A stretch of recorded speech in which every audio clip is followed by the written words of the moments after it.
નમસ્કાર, આપ જોઈ રહ્યા છો જેકેએસ ન્યૂઝ ગુજરાતી. વાત કરું ગુજરાત પ્રદેશ ભાજપ કિસાન મોરચાના મહામંત્રી હિરેનભાઈ હિરપરાના તંત્ર સામે ગંભીર આક્ષેપો સાથે અધિકારીઓ સામે સવાલો ઉઠાવ્યા છે. અમરેલી જિલ્લામાં રેતી ચોરી કરતા તત્વો સામે કાર્યવાહી કરવાના નામે ખાણ ખનીજ વિભાગ, રેવન્યુ વિભાગ, પોલીસ વિભાગ વાહવાહી કરવાનો પ્રયાસ કરી રહ્યું છે તેવું હિરેન હિરપરાએ જણાવ્યું હતું. અમરેલી જિલ્લામાં ગામડું હોય કે શહેર, સામાન્ય મકાન બનાવવા માટે મોંઘી રેતી મળી રહી છે.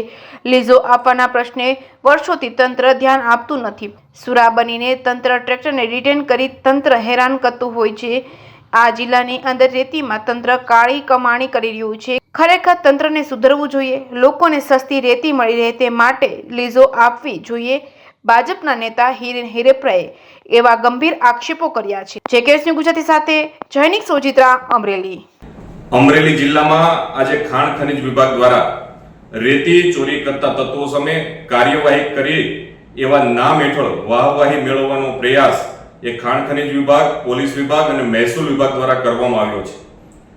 હકીકતમાં અમરેલી જિલ્લાની અંદર એ ઇકો સેન્સિટિવ ઝોનની અંદર આવતી નદીઓ હોય કે અન્ય નદીઓ હોય એમાં બેફામ રેતી ચોરી થઈ રહી છે. પરમિટો આપવાના નામે અધિકારીઓ એ મિલીભગતથી રેતી ચોરી કરતા તત્વોને એ ખુલ્લેઆમ પીળો પરવાનો પણ આપે છે.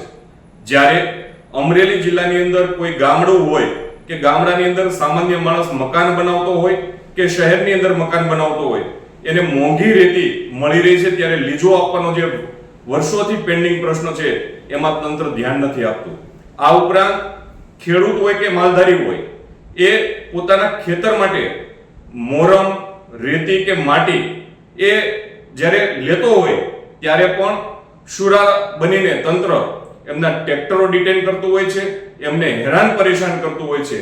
ખૂબ કાળી કમાણી આ જિલ્લાની અંદર રેતીમાં એ તંત્ર કરી રહ્યું છે અને આ તંત્રને ખરેખર સુધારવું જોઈએ અને લીઝો એ આપી અને લોકો છે એમને સસ્તી રેતી મળે એ માટેના પ્રયાસ થવા જોઈએ.